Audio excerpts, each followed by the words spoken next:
दोस्तों, हार ना मानना एक बहुत ही बड़ा गुण है जो व्यक्ति को इतना मजबूत बना देता है कि वह बड़ी से बड़ी परेशानी को भी आसानी से हल कर लेता है। यह वह शक्ति है जो हमें अपने लक्ष्य को आसानी से प्राप्त करने में मदद करती है। यदि व्यक्ति में हार ना मानने का गुण है तो वह हारी हुई बाजी को भी जीत सकता है, किंतु यदि उसके मन में निराशा का भाव है तो वह जीती हुई बाजी को भी हार जाता है। हिंदी की एक प्रसिद्ध पंक्ति है, मन के जीते जीत है, मन के हारे हार। यानी मन में जीत का विश्वास है तो आप जरूर जीतेंगे, लेकिन मन में दुर्बलता है, हारने का डर है, तो यह लगातार हमें हार की तरफ ले जाएगा।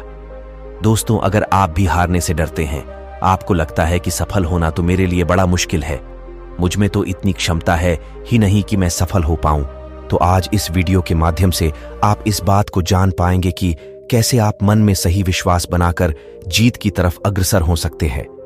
इस चीज को हम एक कहानी के माध्यम से समझेंगे।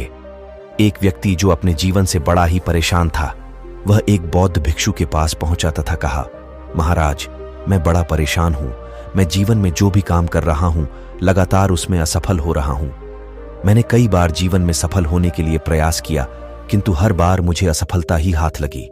जब भी कोई काम शुरू करता हूं तो वह काम शुरू होने से पहले ही खत्म हो जाता है। मेरे ऊपर मेरे परिवार की बहुत सी उम्मीद है। उनकी आंखों में हर समय यह चाहत दिखती है कि आज नहीं तो कल हमारा बेटा कामयाब होगा, किंतु तमाम प्रयास करने पर भी मैं सफल नहीं हो पा रहा हूं। अगर मैं किसी काम को करने की सोचता हूं तो डर लगता है कि कहीं फिर से असफल ना हो जाऊं। आखिर मेरा भाग्य इतना बुरा क्यों है? मैंने बहुत मेहनत की अपने जीवन को संवारने की, किंतु कोई अच्छा परिणाम हाथ में नहीं लगा।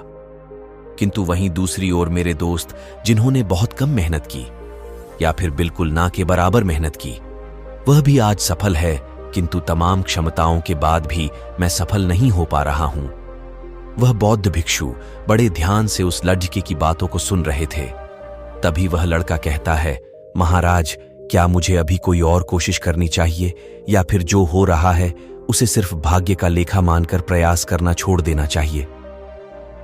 इसके बाद कुछ देर सोचने के बाद बौद्ध भिक्षुक कहते हैं, तुम्हारी समस्या का समाधान मेरे पास है।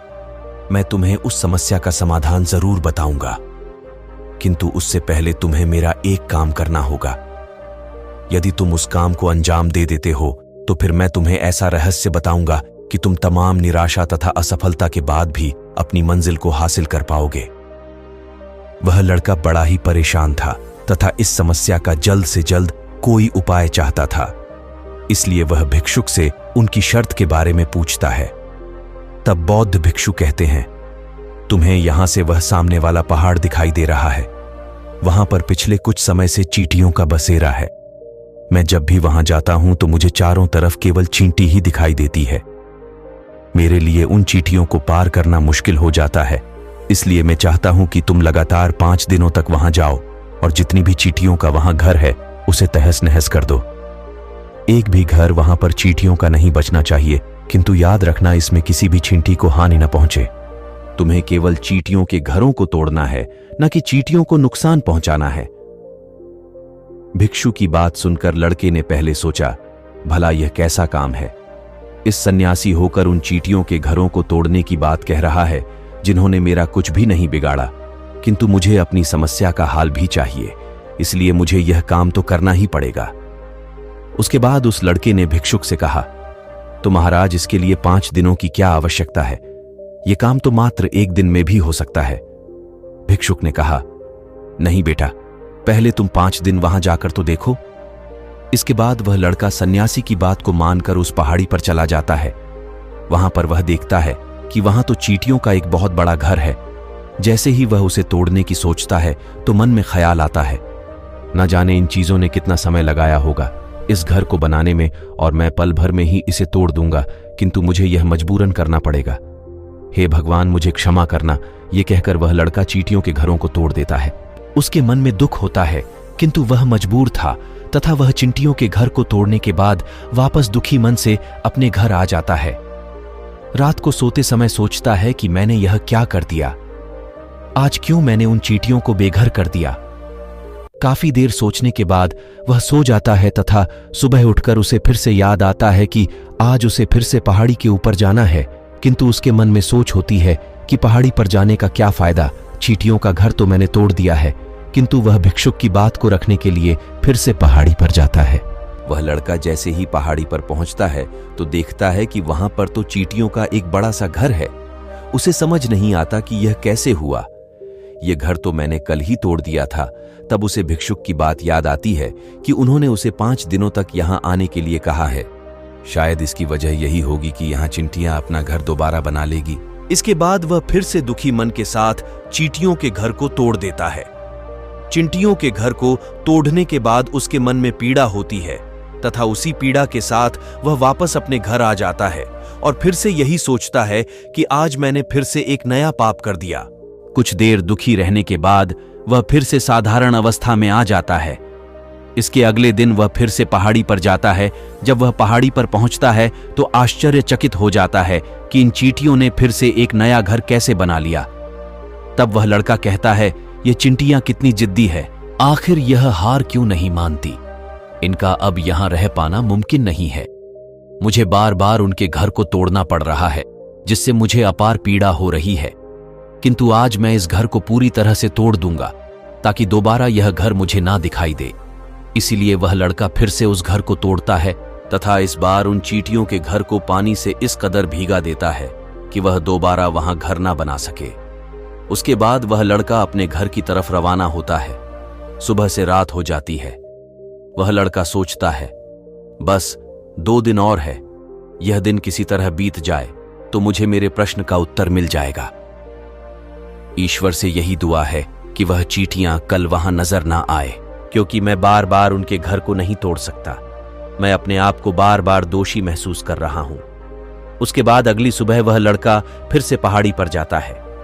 इस बार उसके मुख पर खुशी का भाव होता है, क्योंकि अब वहां चिंटियों का घर नहीं था। वह सोचता है, आखिरकार ईश्वर ने मुझे एक और पाप से बचा लिया। ईश्वर का बहुत धन्यवाद। इसके बाद वह लड़का जैसे ही कुछ कदम आगे बढ़ता है तो देखता है कि चींटियों ने एक नया घर वहां बना लिया है। यह देखकर वह आग बबूला हो जाता है। उसके मन में ख्याल आता है कि आखिरकार ये छोटी सी चिंटियां इतनी जिद्दी कैसे हो सकती है। 1 बार नहीं, 2 बार नहीं, 3 बार इनका घर टूटने के बाद भी यह एक नए घर बनाकर बैठ जाती है। क्या इन्हें इसके अलावा और कोई काम नहीं? ये चिंटियां इतनी छोटी सी होने के बावजूद एक दिन में ही इतना बड़ा घर कैसे बना लेती है? किंतु इस बार तो यह घर बिल्कुल नहीं बच पाएगा।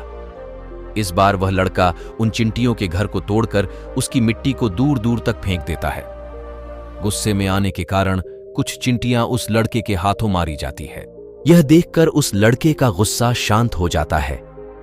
मन ही मन में वह सोचने लगता है कि आखिरकार इन चींटियों ने मेरा क्या बिगाड़ा है? क्या उन्होंने मुझे कोई पीड़ा दी है? क्या कभी उन्होंने मेरा कोई अहित किया है? वह केवल अपना काम कर रही थी। दोषी तो मैं हूं जो बार बार उनके घर को तोड़ दे रहा हूं, किंतु उसके बावजूद उन्होंने मुझे कोई नुकसान नहीं पहुंचाया। ये फिर से अपना घर बनाने में लगी हुई है। आखिरकार इंसान इतने गुस्से में क्यों आ जाता है कि उसे भले बुरे का भी पता नहीं चलता।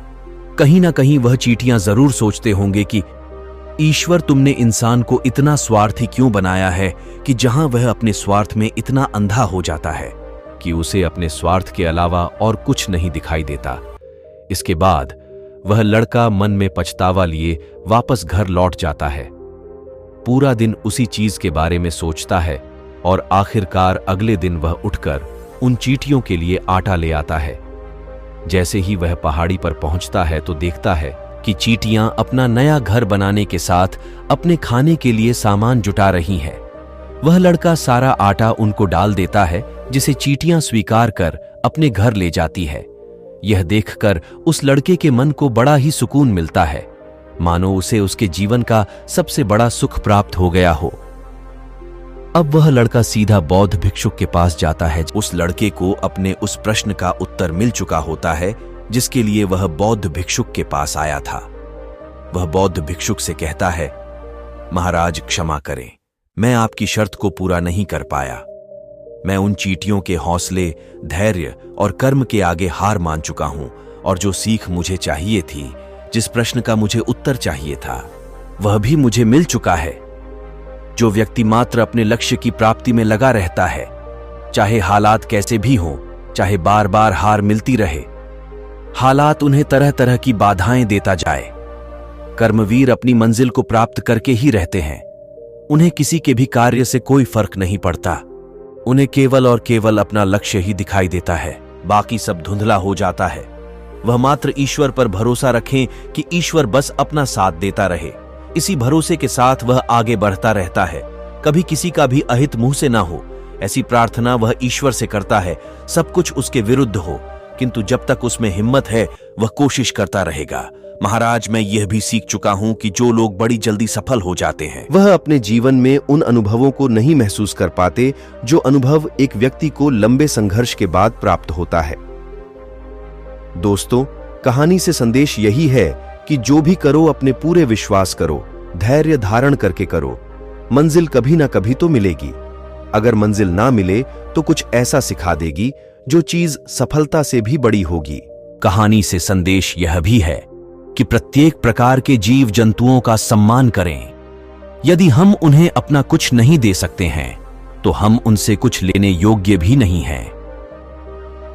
प्रत्येक दिन न जाने कितने ही जीवों की हत्या की जाती है, केवल अपने मजे के लिए। कभी शांत मन से सोचे कि आखिर उन्होंने हमारा ऐसा क्या बिगाड़ दिया है कि हम उनके प्राण लेने पर उतारू हैं।